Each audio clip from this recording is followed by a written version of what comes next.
Matthieu 8, 26. Il leur dit: Pourquoi avez-vous peur, gens de peu de foi? Origène a écrit: La crainte qui les bouleversait était si grande qu'ils avaient presque perdu la tête.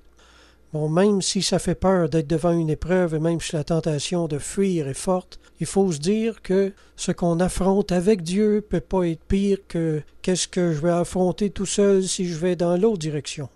Il y a du bon dans la peur quand on choisit de faire face à l'épreuve avec le Seigneur. La peur donne un bon coup d'adrénaline à la foi et multiplie sa force à la mesure où on en a besoin. C'est une loi. Là où la frayeur abonde, la force de s'y opposer abonde dans le Seigneur. Un jour, je distribuais des pamphlets de maison à maison, puis à cette époque-là, j'étais plus jeune, puis j'avais une peur bleue des chiens. Comme de juste, j'arrive sur une galerie, puis j'avais pas vu le chien, qui s'était planqué quelque part. Il se cachait, puis il m'attendait. Alors, il sort de sa cachette tout d'un coup, puis il se met à japper très fort, puis méchamment après moi. Alors, au lieu de partir, moi, je reste là, puis je prie en langue quelques secondes. Là, je ressens l'Esprit de Dieu descendre sur moi et me recouvrir. Toute peur a fui.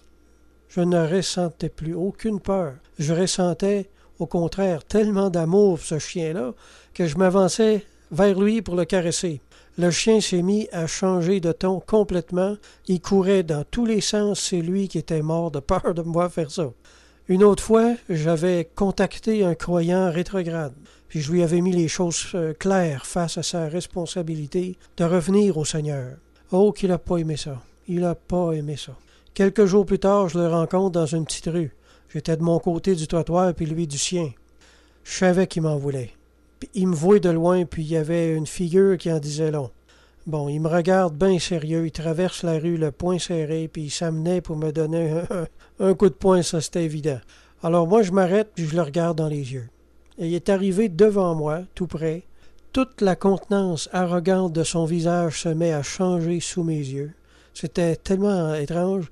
Il se met à courber les épaules par en avant, comme si lui venait de recevoir un coup de poing dans le ventre. Et là, il prend une petite voix toute faible, puis me dit que j'avais eu raison de lui avoir parlé comme je l'ai fait.